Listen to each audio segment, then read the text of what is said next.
The Biden administration is asking Israel to delay their expected ground incursion into Gaza in order to allow more time for the release of hostages and to get critical aid into the region. All this as Israel steps up its airstrikes. Meanwhile, the humanitarian crisis inside Gaza is growing. People are running out of food, water, medicine, and fuel. And there are fears the conflict could widen. The U.S. now moving a second carrier strike group and missile defense system into that area. House Republicans are expected to hold a candidate forum tonight to find someone to succeed Representative Kevin McCarthy, who was ousted as House Speaker earlier this month. The House is basically at a standstill until a new speaker is confirmed. Some Republicans and some Democrats have suggested boosting interim Speaker Patrick McHenry's power in order to break the impasse. But there is widespread opposition within the GOP conference to the idea.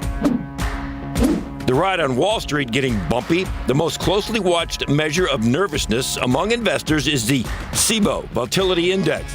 It has hit its highest level in nearly 7 months.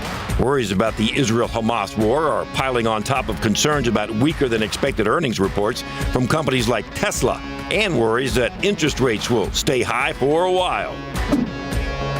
Interest rates are one of the big reasons buying a home has become so much more expensive, with 30-year rates hitting 8%. An analysis from CBRE says the average new home payment is more than 50% higher than the average rent. That's the biggest spread since at least 1996. Food prices are starting to pull back a little. Promotions at stores are up to levels not seen since before the pandemic, but food costs are still about a third higher than 2019. The SAG-AFTRA strike is now more than 3 months old. The union says it will hold its next round of negotiations with the Alliance of Motion Picture and Television Producers tomorrow. The two sides reportedly are at odds over a number of issues that include revenue sharing, salary, and the use of artificial intelligence. Tesla recalling thousands of its newer model vehicles due to a potential brake fluid safety issue. The recall affects the Model X vehicles from 2021 to 2023. The vehicle can fail to detect low brake fluid and will not display a warning light. Tesla has released a software update free of charge to correct the issue. Owners of the affected vehicles will be notified in the mail beginning December 12th.